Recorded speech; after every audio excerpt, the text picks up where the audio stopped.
What's the most creative way of driving someone crazy discreetly? The penny trick works great. Start by leaving a penny on your friend's desk, chair, coat pocket, places where you would expect to find a penny. Leave one a day for a while, varying the locations. Then start leaving them in shoes, socks, bed, pillowcase. At first they will ignore the penny, but eventually it will bug them. Took my roommate 3 weeks until he stroked out one night after finding a penny embedded in his bar of soap. I highly recommend this. Drives them ducking mad. Edit, I wanted to go nuts with this.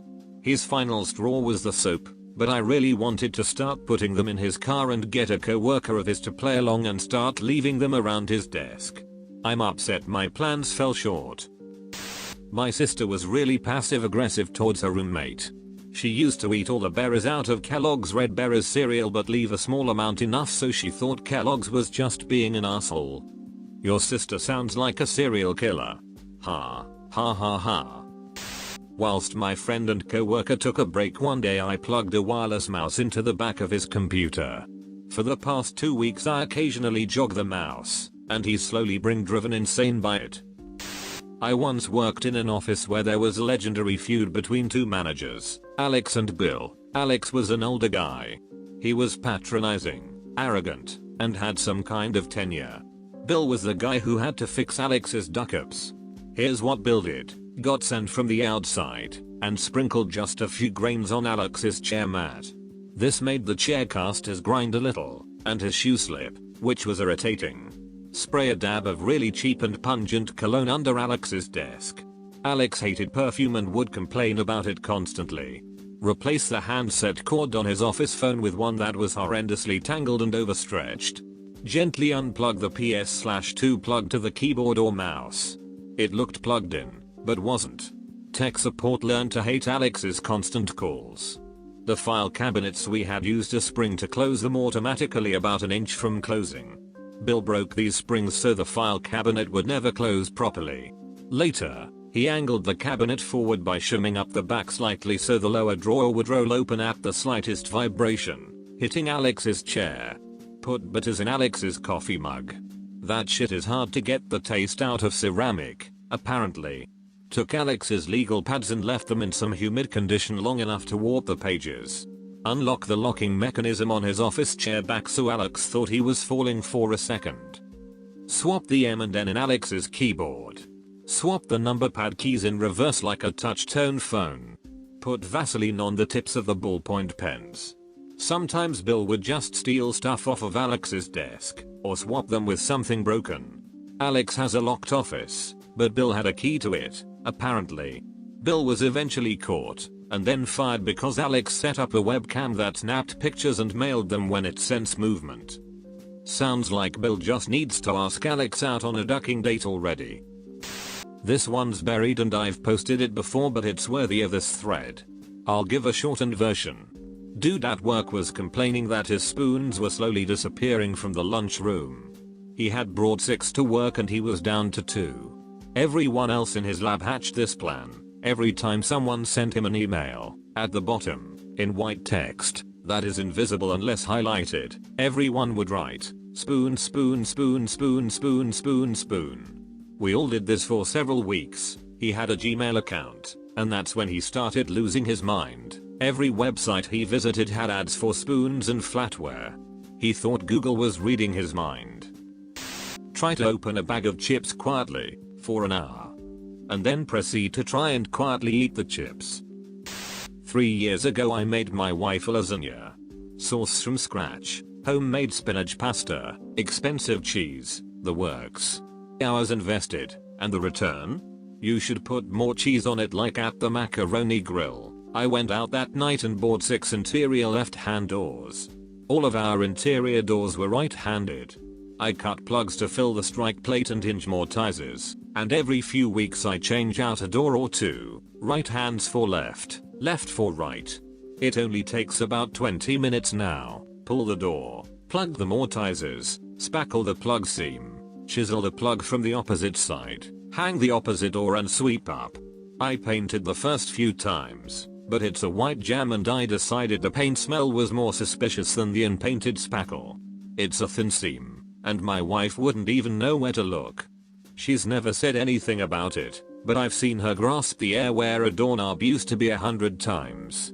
Duck the macaroni grill. Stealing this from the office. If you know somebody that has a house phone and uses it daily, or someone at the office with one, every day get in early, and take it apart and add 1 penny. Repeat this for months on end until it is a lot heavier than it used to be. Then, one day, take all of the pennies out and laugh as they smack themselves in the face with the phone. Alternatively, fill it with uranium. Not only will it get heavier, but they will also get cancer. That'll get M. Every time their sports team loses, tie a red balloon to their car. Over time, the stimulus of the red balloon will become attached to the sadness of their team losing in their psyche. Then, simply show them a red balloon to reduce them to tears. Sure thing, Dr. Pavlov. My neighbor is a huge ducking donk. Always being loud, yelling at his wife, the dog, the kids, etc. Always playing his shitty garage rock, blasting it out of the garage so the whole street can hear.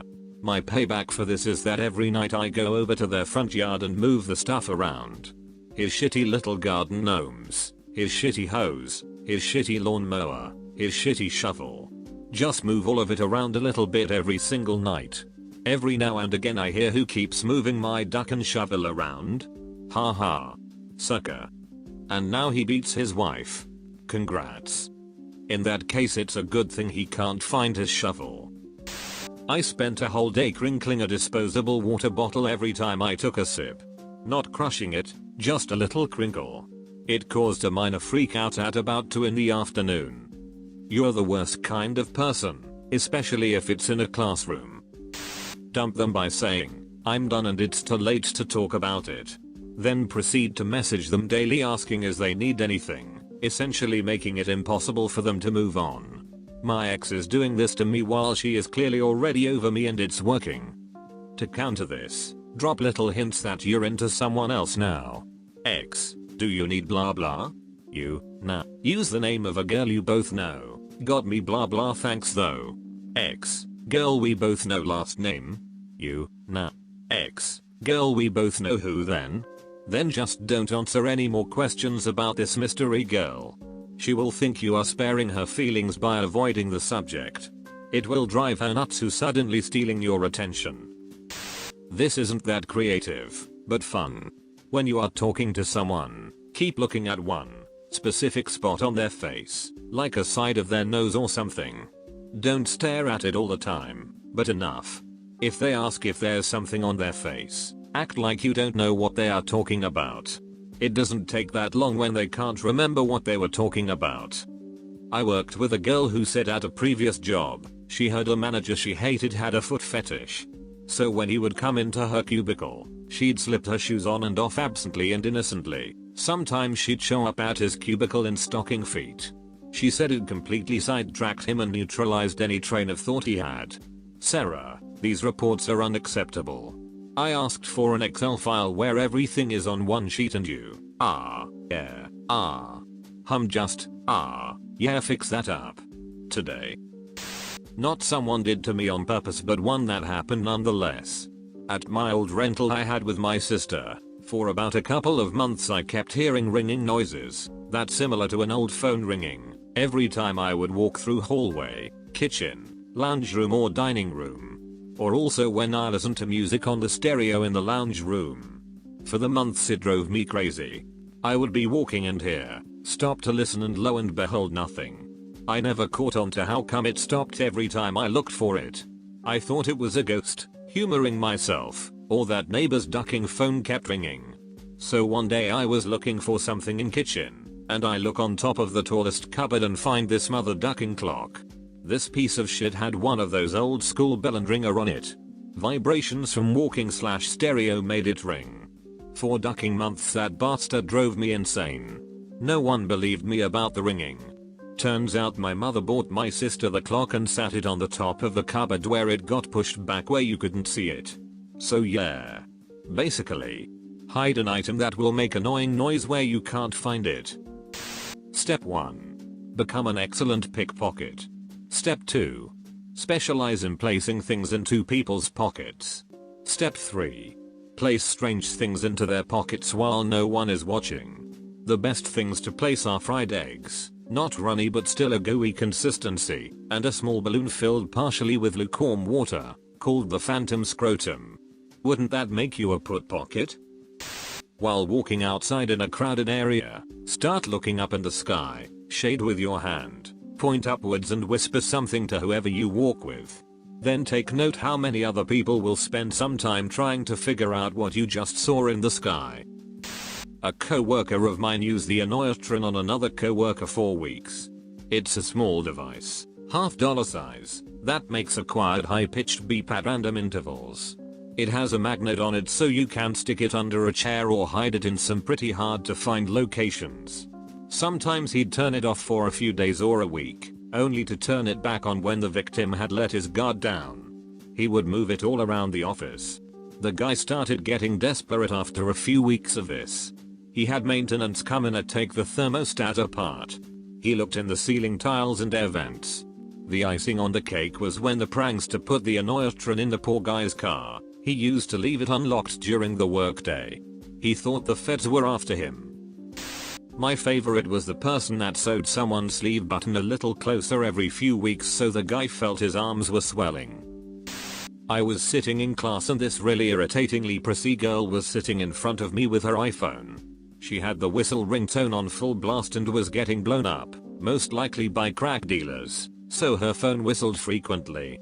The only logical thing to do in my mind was to whistle exactly like her phone every single time she looked away from it. I thought she would figure out it was me after the first or second time, but nope. I mimicked her phone going off for 45 minutes before she finally turned it on silent and put it in her purse. She also never found out it was me. TLDR, I mimicked a girl's iPhone text tone until she put it away. Picture me reading your post on my phone in a dead quiet room, my 2 pit bulls snoozing peacefully by my side. I was impressed with your mimicry and after hearing the sound in my head, decided to see how accurately I could reproduce it.